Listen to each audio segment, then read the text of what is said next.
Derek Reamer. I'm with Emergency Management and Special Events, but I come to you today as a core team member for the Arts and Cultural Resources Key Focus Area, a very fun part of my job, and I'm very pleased to be here today. So I'm going to cover a couple of the changes we've made here based off of your feedback, and then I'll turn it over to Sarah Powers, who will go over the rest of it. The first thing we touched on here is just a slight change to the goal statement here, and really what we tried to do is just simply incorporate and highlight parks as a part of the goal statement for this. So we are now going to embrace Raleigh's diverse offerings of arts, parks, and cultural resources as iconic celebrations of our community that provide entertainment, community, and economic benefits. So not a huge change there, but really highlighting that emphasis of parks in our overall goal statement. As we move into Objective 1, and you can see here the areas in red are some of the new language that we've incorporated, and you can see where we've taken that from your comments earlier. So Initiative 1.1 is working with our partners to develop a comprehensive marketing strategy to leverage the community's arts, cultural, and innovation sectors to promote Raleigh locally, nationally, with a focus on showcasing our creative community. And we heard your feedback, and I think it's very important that before we do any type of marketing, whether locally or nationally, that we really try to focus and highlight our own creative community. And so we tried to capture that here in Initiative 1.1. As we look to Initiative 1.2, this is a new initiative. This is really focused on live music, including the downtown area, but we wanted to make sure that we covered this more broadly. So it reads, collaborating with our partners, continue efforts to ingrain music into the culture of Raleigh in both public and privately owned venues. And we think it's important to make sure that we're highlighting both public venues and privately owned venues, really to really ingrain that culture of music into the entire city. We felt it was important to not only highlight our own venues, but the privately owned ones as well. We also wanted to make sure that while a lot of this will occur in downtown, that we're inclusive to all of the city as a whole. That's an important part of that, and we hope to have captured that there with your feedback. And then the third and final objective for Objective 1 is 1.3, and this is trying to incorporate a couple of different areas as you see down there. We heard your feedback is really wanting to highlight the development of the public art plan. We really wanted to support an artists in residence program and desire to support the art throughout the city. Similar to how we mentioned putting music throughout the city, we want to make sure that art is reflected throughout the city. And so you can see how it reads, develop a public art plan to determine future directions for places and identify strategies to guide expansion, develop local artists through mentorship and artist in residence programs, and encourage a wide-ranging portfolio of projects. So there's a lot there, but we were confident that it kind of incorporates the feedback that you had previously provided, and we hope that it captures it there. Again, I'll be available for some comments here in a second, but I'm going to turn it over to Sarah Powers very quickly, and she will go over Objectives 2 and 3.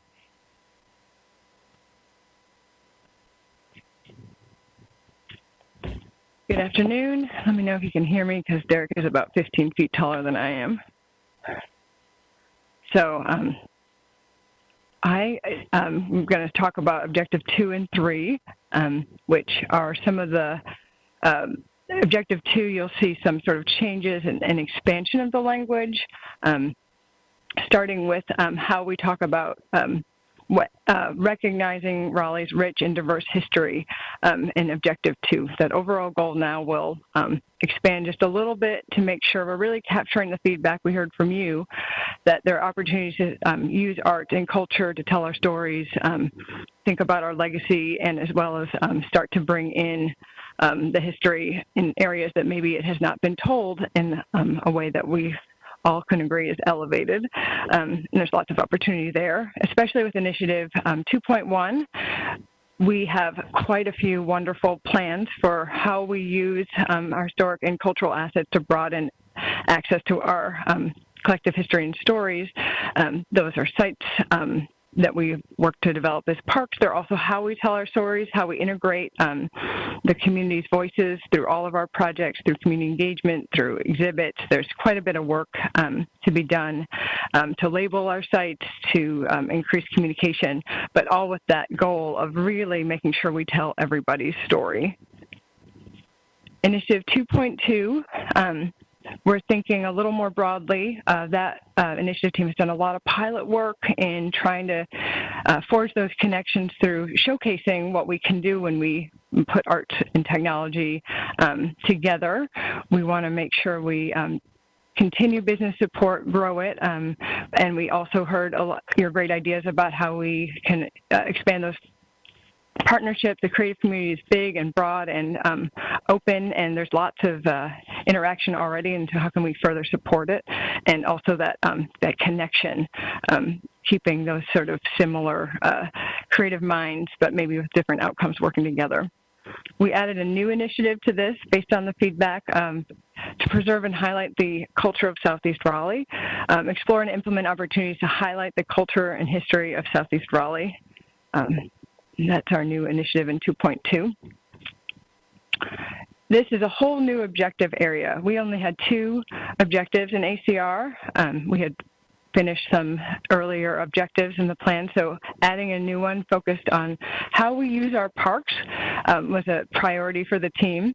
The new objective language, and of course all this language is where we need your feedback. Are we capturing what you intended, and maybe even can we leverage what words we use to sort of bring in new ideas. So utilize parks, green spaces, and recreational facilities as community hubs, gathering spaces, and neighborhood resource centers to foster connection, creativity, and economic development. Obviously, we have great venues, we have great opportunities to build connections using those spaces, so how can we use what we have and what we're building for a better connected community? We also know there will be lots of opportunities to provide more resources to our community and as we come through COVID. Initiative 3.1, we moved down here.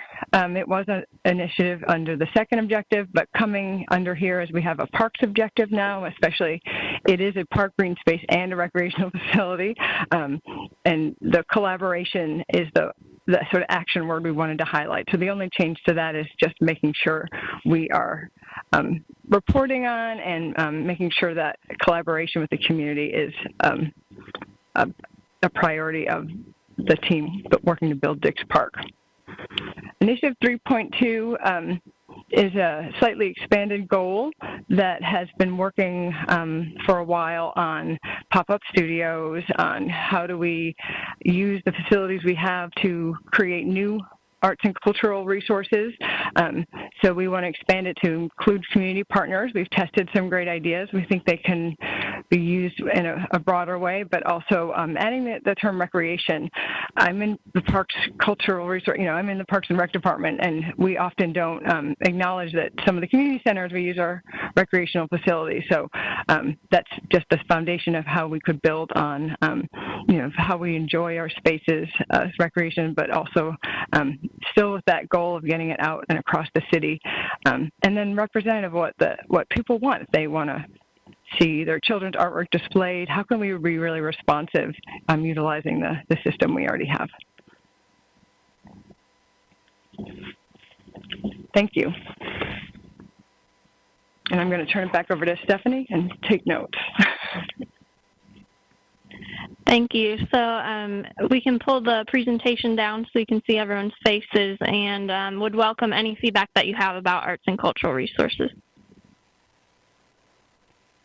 Okay. Councilmember Knight is having issues reconnecting. So he's back. That was perfect timing. We're starting the discussion now. Does anybody have any feedback for staff on these revisions?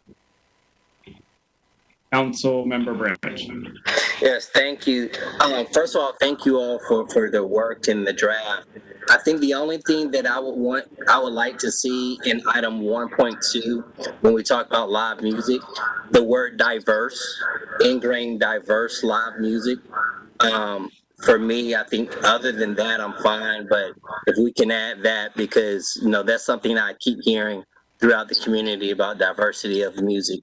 And since we're working with public and private facilities, I think, how we partner and work on that is very key to make that possible. So just adding the word diverse maybe right after the word ingrained, but somewhere within that point. That's all I have.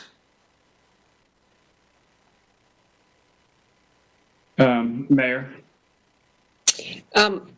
I just wanted to commend the staff for, I think, capturing the sentiment that we brought forward. I think it's really important to acknowledge not only historic, but cultural, and look for ways that we can honor our heritage, especially African American. And this does that. So acknowledging and then putting it in that statement and separating them gives them importance, weighted importance. So I think you did a very good job in capturing what we were trying to achieve. And my recommendation would be to approve this, to report it out to the full council for next meeting. I second that. Okay, I guess I made a motion, Jonathan. Okay. Mayor Baldwin moved to incorporate the revisions and to report to full council. It was seconded by Mayor Pro Tem Branch. All in favor? Opposed? Okay. Mr. Green, is that all you need on this portion of the presentation? Yes, thank you very much. Appreciate the committee's support. And since there are other strategic areas that are going to be going through committee, we don't know when this will go back to council yet. There may be some issues with the other areas. We would like to bring the full strategic plan at one time to council with all the areas rather than piecemealing, if that's okay. Well, we might get there today. Yeah, this is your second meeting already, right, Mayor? That's right. All right, we're on a roll. Good news. Actually, it might not be until Thursday. Mayor, it may not be until Thursday.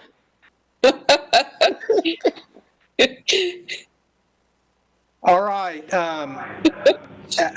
If there's nothing else on arts and cultural resources, Mr. Melton, if the committee desires, we can move to economic development and innovation. Yes, please. Great. So we'll pull back up the presentation, and core team members will be up to present to you.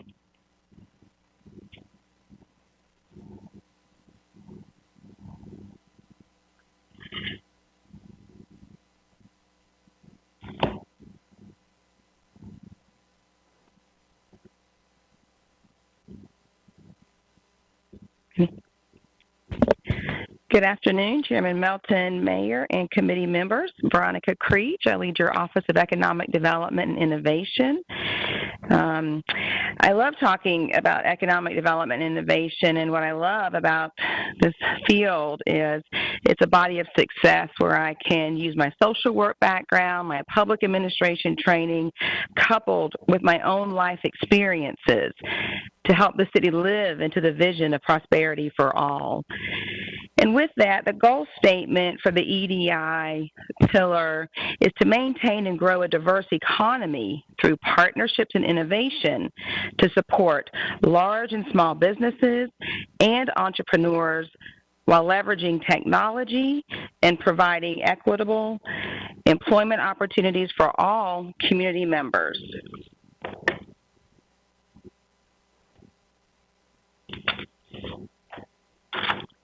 We'll do that under 4 objectives, and I'm going to talk to you today about the first 2.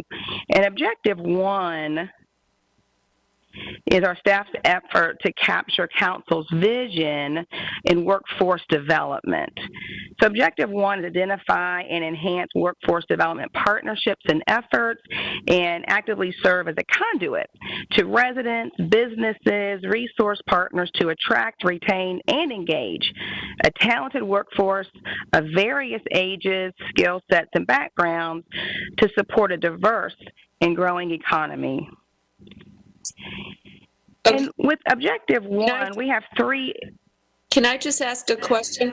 Can we get the objectives up before, like, because you're reading it but we're not seeing it. Okay, my apologies. I think we're back on track now with our advancement. Okay, thank you. Sure, thank you. And then that first initiative of 3 that supports Objective 1 is promote and use the regional workforce skills analysis, results in discussions with industry, workforce development, and economic development partners to identify specific strategies and initiatives for each industry sector. Additionally, Initiative 1.2 would be to create strategies including public-private partnerships and efforts, to support, provide workforce development opportunities for adults of all ages, skill sets, and backgrounds throughout the community. And then Initiative 3, our third under Objective 1, is partner with organizations in the community to continue to enhance youth skills development opportunities with a focus on enhancing the city's Pathway Center.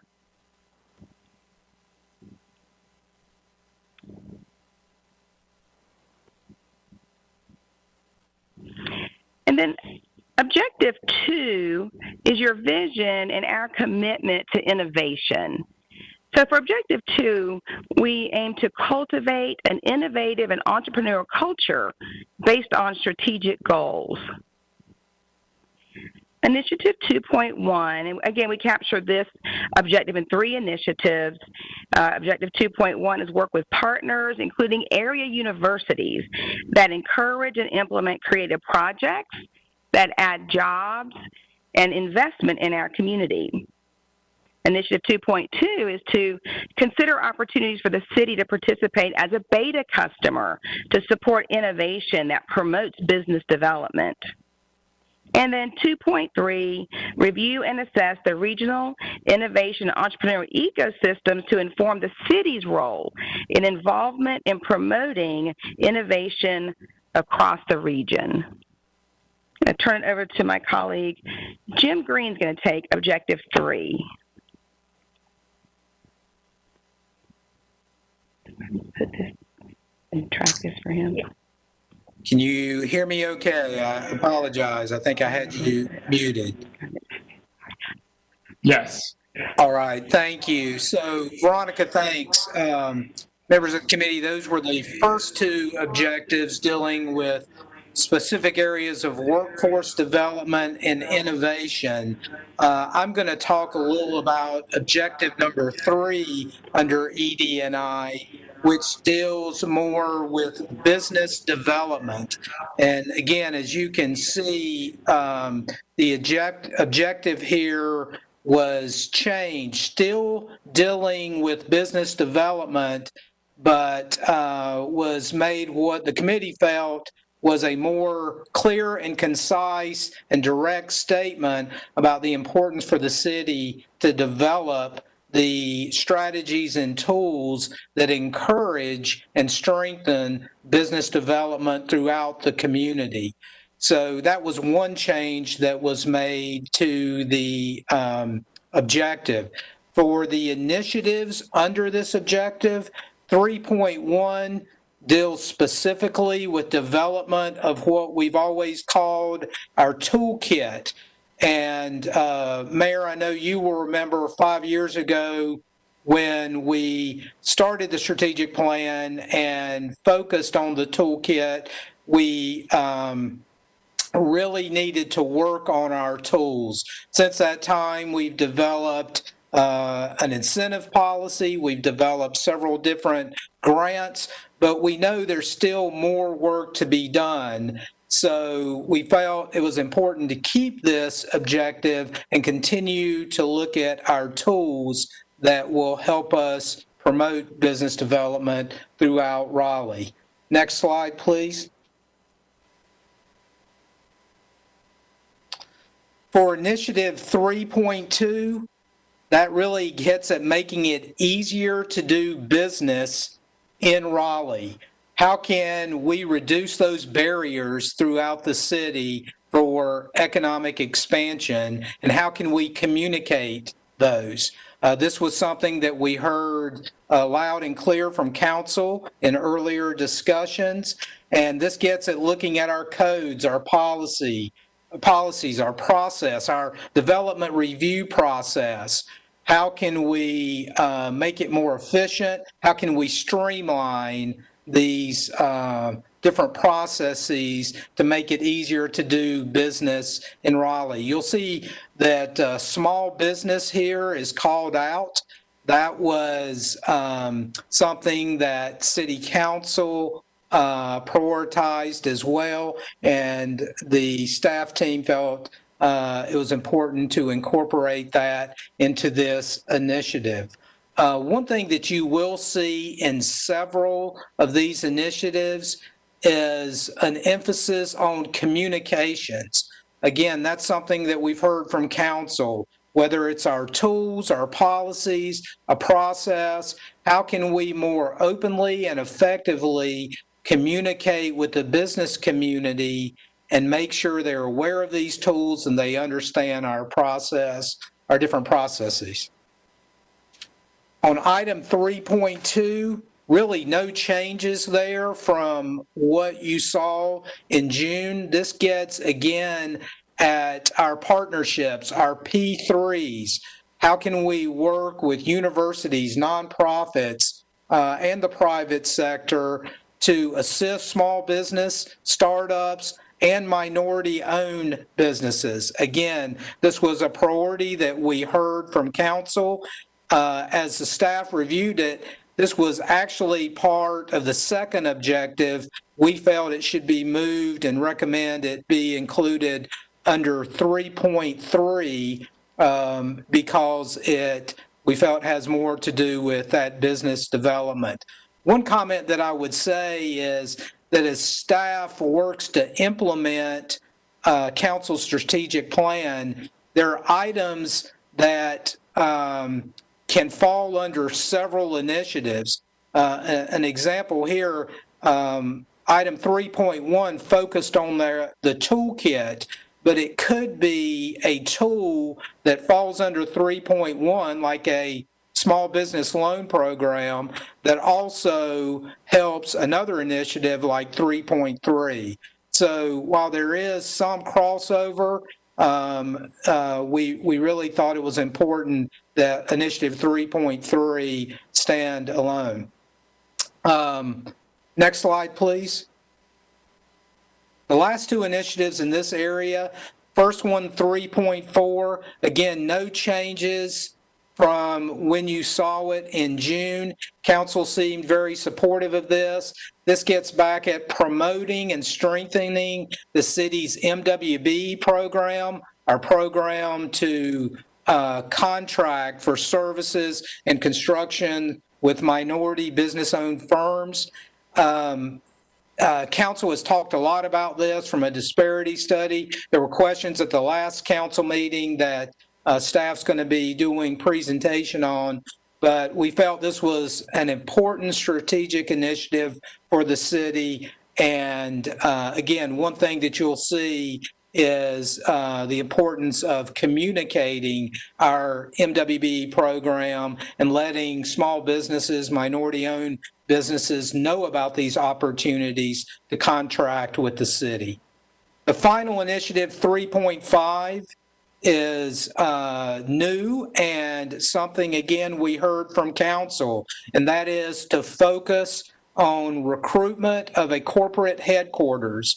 Obviously, it's something that staff works on with our partners, the Chamber and Wake County in particular, along with the state. But we thought it was important to have a specific initiative to address council's priorities and to go back and revisit our strategies, our tools. How are we marketing the cities? How are we working in partnership? And how can we strengthen this effort to recruit and attract corporate headquarters? So with that, that completes objective 3, and I'll turn it over to Paul Callum, who will go over the final objective in the ED&I area.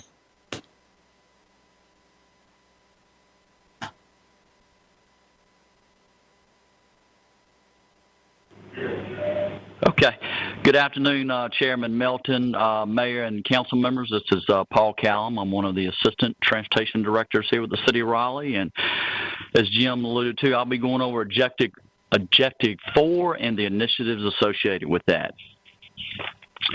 So on Objective 4 here, some slight changes we made here, basically to maintain and develop amenities and infrastructure to support and encourage jobs and business development and expansion in all parts of the city that provide opportunity for us all. And based on some of the feedback from the council, we kind of looked at this as what are those city investments that are supporting those businesses throughout the city and being inclusive. 4.1 initiative, we made some changes here and to evaluate the downtown parking strategies to address the changing office, retail, and residential needs, including development of curbside management strategies to adequately support small businesses in downtown and throughout the city. And some of the feedback that we got from council, of course, now we're in this changing environment with COVID-19, but how can we be more flexible and nimble and be able to kind of pivot to new conditions that are kind of thrown at us? And also just, some examples of work that we're working on currently right now are just looking at basically how do we better utilize the on-street parking as far as with all the competing interests that we have out here now.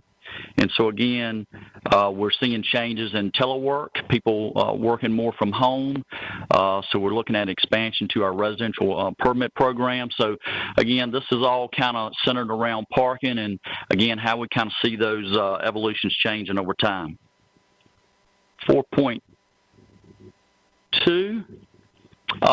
This is probably one with just minor changes here. So looking at developing strategies to close the digital divide within our community by connecting underserved neighborhoods to affordable internet service through partnerships with the private sector and nonprofits.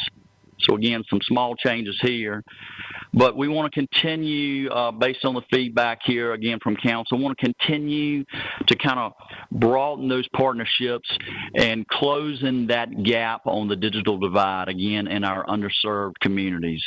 So again, that was the focus here on 4.2.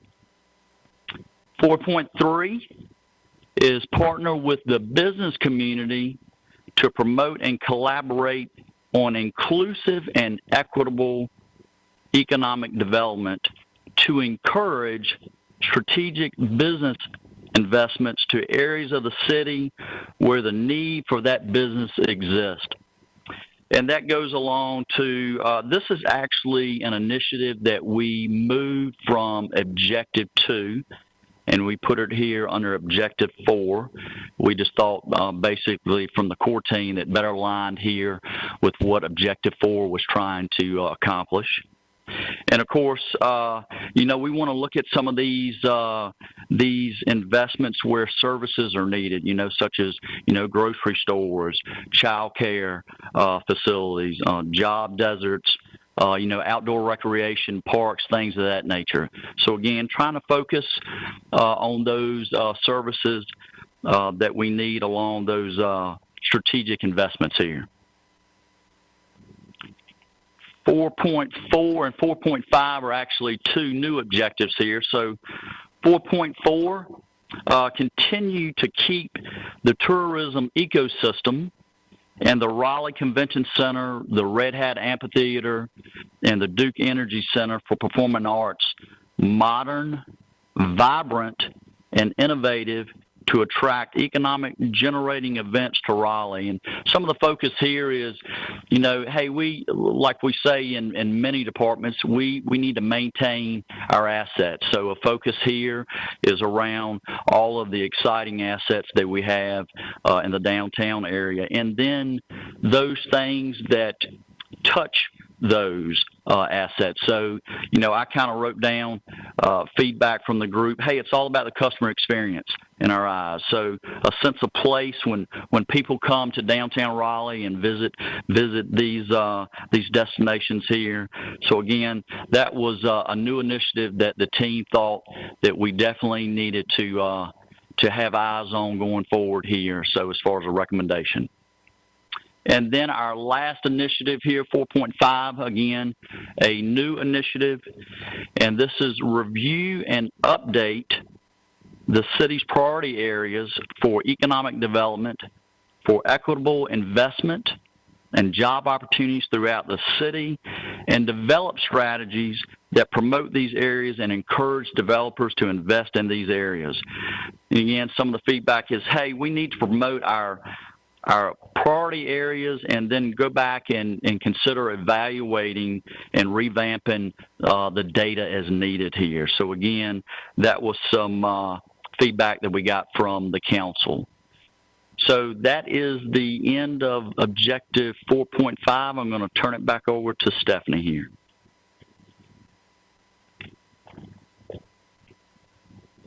Great, thank you. A couple of other things that I wanted to bring to your attention. So Jim mentioned that we had referred a couple of items to other areas of the strategic plan. One of those was considering the impacts of transit-oriented development on businesses, and so we referred that to transportation and transit, and that initiative reads, pursue opportunities and partnerships along high-priority transit corridors to advance community priorities, develop specific land use strategies, and support equitable economic development. And then the second item was to build the ecosystem and business support for the arts, and we incorporated that in arts and cultural resources through an initiative that you saw that was cultivate projects and partnerships that foster collaboration and business support between the creative community, arts and cultural organizations, and local technology companies. So with that, I'll ask for the presentation to be taken down and welcome any feedback. Okay, thank you. Does anybody have feedback? Mayor Baldwin, saw your hand first. So a couple of areas. 3.2, when we talk about the city serving as a beta customer, we can't just pay lip service to that. If we are going to do that, we have to have a strategy for doing it. Anytime I've mentioned that, I've gotten pushback. So either we're in or we're not. So if we're going to be in, and this is going to be included as part of our strategy, I want to see some backup on how we're going to do that. That was the first thing. The second thing, I remain concerned when we talk about innovation and entrepreneurship, that we do not have a front door into the city. We have Economic Development and Innovation Department, but there's not a front door externally or internally. And this is something I've been talking about now for 5 years. One of the things I do is serve on the Governor's Entrepreneurship Council. This was one of our big discussion points, not only within local jurisdictions, but within the state. There's really no entry point for entrepreneurs or innovators to bring forward creative ideas, whatnot. I would like for us to look at that and look at defining that so there's clarity. Right now, we say, well, everybody's in charge of innovation. Well, that means nobody is. So I think that that's a point of clarity we need to make. The third thing is parking strategies. We had an instance this week where one of our and Jim, you know what I'm talking about. One of our businesses downtown received notice from McLaurin Parking, about here we have empty decks and they're talking about charging people more. We've got to be in partnership with our parking partners. So I'm just saying the optics on that were really bad. We have to pull it together and make sure our partners all share the same goals that we do. And finally, in section 4.3, think we really need to also look at corner stores. That is a hot topic right now. A lot of communities are looking at that. When I used to live in New York, every neighborhood had a corner store. We'd call them delis or whatnot, but they were places where people could shop and get healthy food, whatnot. They existed in neighborhoods. And so putting some emphasis on corner stores and seeing best practices in that area, I think would be important to us. That's it. Okay, I'm having some tech issues. My videos are frozen, so I cannot see people's faces or hands. So if Mayor Pro Tem Branch or Councilmember Knight, Councilor Knight, you can go ahead. Okay, thank you. A few questions. I love the corner store idea, and I think sort of looking at that comprehensively, if there's a way that we could try to incentivize developments of a certain size to have retail that provides food and drink. So, I don't know if we can get to where we require it, but if you're over certain size, of units that you're going to have a certain number of people in this development living here, that we incentivize where there's, again, going towards the walkable building style, I think would be great to think about that. So I appreciate that as well. Back to 4.2. I think, Paul, you were speaking on 4.2, I believe. Do y'all know, is there any part of the city that is without broadband or Wi-Fi options? Corey's shaking his head or nodding. Yeah. So there are. Yeah. And Veronica's here to answer as well. There are. So, Council, this is Veronica again, Office of Economic Development and Innovation.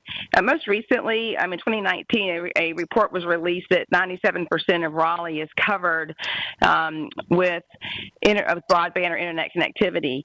Covered and accessible or affordable are three different measures. So you could live somewhere and have the opportunity to call a local provider if you can afford it and have internet service turned on at your home. And yet there are still a percent of our community that does not have the infrastructure. So rural, as you know, a lot of our rural communities, the infrastructure is what's missing. In our urban centers, we have a higher number of people not connected, and it's more of a matter of affordability. Okay, thank you, Veronica. It seemed to me that we need to create some sort of program to ensure that no longer exists. That to me, that's unacceptable. I don't know what exactly it would look like, but that goes to everything we're going through now and beyond in terms of education, et cetera. Everybody needs to have not only access, but to have it. So if there's some sort of program that we can look into, I know that there's funding or money that would have to be involved in that. And I think that's essential, especially with what pandemic situation we're under now. Mayor, I'd be interested in looking as part of any of, the emergency funds that we've already set up, because I just think that, and I know this couldn't happen overnight, but we may be in this situation for a long time. And that's just one of the reasons that everybody should have broadband and internet options. We should be talking to our partners at the county as well. Sure. Yeah, I agree. And then, thank you for that, Veronica. I believe it was 4.3, getting towards the situations we've had lately with our businesses in terms of external forces causing them to close. And if there is some sort of way that the city can have a response team, to partner with our chamber, partner with, the different, the downtown Raleigh organization, et cetera, to have some sort of emergency response team to where we are ready, in theory, to respond to those situations, because they're going to, those things are going to continue to happen. But anyway, something to think about that, so we are immediately on it we're set up to be on it, and we pull a team together with the partners or the colleagues, collaborators to work on this. So anyway, a thought on that. I think it would be a good idea. Thank you. Mayor Pro Tem Branch. Thank you. Definitely, Mayor, I agree with the corner store approach, but I also think in incentivizing them, we need to look at a way to ensure that they supply healthy products. I know there's some neighborhoods that will fight corner stores because some of them have a history of selling products that have been detrimental to the community. That's right. So we need to make sure that anything we incentivize, it uplifts the community and makes it stronger. As far as the internet piece, Perhaps how we could do that is through definition. yeah, I agree. As far as the internet piece, I agree it is about access, but also affordability. I think there are some other states and cities that have developed some type of programs to help citizens. I was watching the news just the other day, and there was actually some young people who are going around helping to install internet in different locations. I think the ideas are out there. We need to find partners in the community to work with it and possibly, assist in moving things forward. I believe at the right time, with the right conversation and motivation, we can get some of our, hopefully, telecom companies motivated to assist in this area. And lastly, everything we talk about comes down to dollars and cents. And we talk about jobs and job training, which is needed. But also, we need to talk about capital for businesses. We develop our programs, and a lot of times our programs are grants, or they will not cover the entire cost. So when we look at partners, it's time that we reach out to our banking industry and figure out what they can do to help. But also, when we talk about our communities and neighborhoods and developing, take time and drive around the city. Certain areas you can drive less than 2 miles and you pass 5 different banking industries. In other parts of the city, you have to go 10 miles in a circle and you might only see one. So what can we do to push and showcase our city so that we can get more capital access to our community, so that also they loan? And maybe our piece may be just training and helping people understand this is how you receive capital, this is what banks are looking for, and maybe sometimes it's us giving a letter for that business owner or that resident that's trying to refurbish their home, saying, hey, this is a letter from the city, they're guaranteed this amount of money towards my overall project. Can you help me move forward and leverage? Because a lot of times banks want our letter, and sometimes we want the bank's letter, and everyone's waiting for everyone's letter and nothing happens. So definitely when we look at 4.3 and we talk about daycare and food deserts, we have a access to capital desert as well in our city. I just came up with that, so I might go pin that.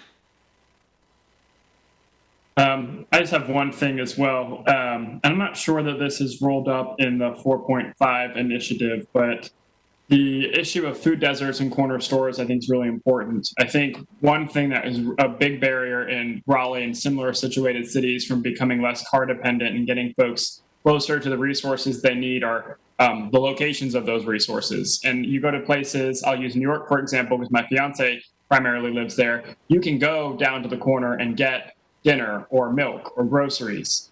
And I think that that would be helpful for us to be looking at. And not only is there an incentivizing piece to it, but I think there's a zoning piece as well. So I want to make sure that we're looking at our code as well in this initiative to make sure that we're providing those opportunities in more residential districts, because right now I don't think we do.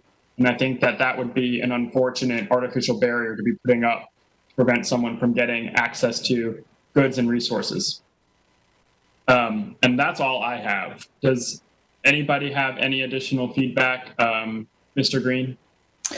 I just wanted to thank the committee. This was excellent feedback, and I just wanted to respond on a couple things. Mayor, to your comment on beta site.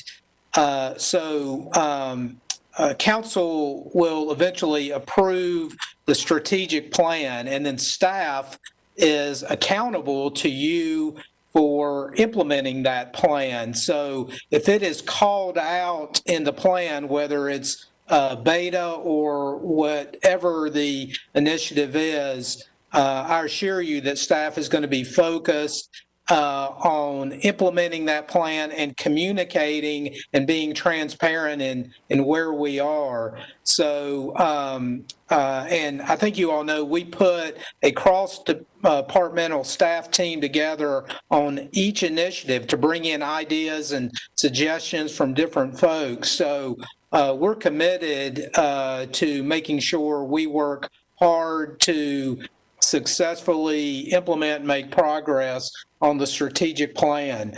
The corner store and Mr. Branch, the banks and some of the other businesses that you mentioned, absolutely, there are some areas of town that need some business support, and that's why that initiative was created. We've heard that from council in previous discussions, and the corner store, corner restaurant, banks, we will continue to look at those areas and some of the other areas that have been mentioned, grocery stores or whatever it may be, to make sure that we're getting services and retail throughout the city. The last comment I was going to make was on Mr. Melton, your final comment on looking at the code. And yes, again, while this may reside in the economic development area, that 4.5, it is important for us to look at our code and zoning requirements. And does that make it difficult or prevent some of those services and retails from opening up in the neighborhood? So that's all part of it as well. So I just wanted to thank you all. This was excellent feedback for us and exactly what we needed to hear. We can go back and tweak these items some, or if you're comfortable in moving it forward, we can still work on this and then present it to the full council, however you would like to handle it. I wanted to mention one other, I'm sorry. We have the item in there that I mentioned on our toolkit, and some of these items that were mentioned, I think they're tools that can be developed that will help us move forward on implementing some of these council's priorities. So it may not be singled out as a corner store or neighborhood restaurant, but we're hearing those are important things, and I think they can be covered under some of the current initiatives. But I'm happy to answer any questions. What we did, oh, sorry. No, go ahead. What we did this morning in Vibrant, Safe, and Healthy Community Committee is we provided feedback to staff, but asked that they bring, that we move it out of committee and bring it before council, incorporating some of the changes that we suggested. And we asked that this not necessarily be done for the September 1st meeting, rather some meeting in September, and then make sure that members of the committee see the changes before it's brought to the council. So if people are amenable to that, I would make a motion to report this out, asking staff to take the action we suggested today to address the policy issues that we have brought up. Okay, there's a motion by Mayor Baldwin, second by Mayor Pro Tem Branch. All in favor? Opposed? Okay, Mr. Green, do you have what you need? Yes, thank you very much. Again, I thought that was great discussion and input from the committee. What we'll do, if the committee's okay, we'll go back and work on this some more, and we can address these points in a memo to the committee and share it with all of council to see if you have any questions or feedback. But I want to make sure we're transparent and we're addressing your concerns. If that's okay, we'll proceed with that. Mr. Melton, I also wanted to ask about the next 2 committee meetings. Since the committee's comfortable with the strategic plan, there were 2 other items in the committee, and one was to focus on our local economic development partnerships. We've said all along that economic development is a team sport, and we're fortunate to have great partners from our alliances to the chamber and others.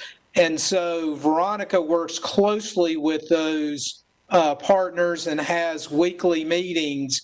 And the thought was to be able to bring those groups to you, talk a little about what they do, what their goals are, talk about how we partner with them. And ideally, we wanted to do this in a face-to-face meeting, but since we're not going to have any more this year, if the committee's comfortable doing it virtually, I would recommend that. The second item on the agenda was the regional economic development approach. And this, again, includes the chamber, but also the state and some of our other partners, and gets into more the recruitment and some of the larger industry that we go after. So those 2 items, if the committee is comfortable scheduling those for September and October, we're happy to work on staff with our partners to make those meetings happen. Yeah, I mean, it's unfortunate because we had wanted to do it in person and more of a roundtable, less of formal presentation, more of a collaboration and discussion, but we're going to adapt to the times that we are living in. So I think it's fine. Let's move forward virtually. My preference would be to have the local meeting first in September, and that gives us a little more time to coordinate with our regional and statewide partners for October. Is everybody else good with that? Mayor? Okay. And if we could work, Mr. Green, however you think the format may work better, but as interactive and collaborative as we can make it and less structured as a presentation, I think that may be more helpful. Yeah, we will work on that with Veronica and our partners and see how we can make it more interactive. It is difficult on a virtual call, but we'll do our best. Okay. Any other business? Jonathan, I think the motion, you may want to announce it for the clerk that it was unanimous, just for the record. Sorry, yes. So Mayor Baldwin moved to adopt these proposed revisions and then to have staff bring the final presentation back to the full council. And it was seconded by Mayor Pro Tem Branch and approved unanimously. Anything else? Okay, we will see you all at our regular council meeting on Tuesday, and this meeting is adjourned. Thank you. Thank you, everyone.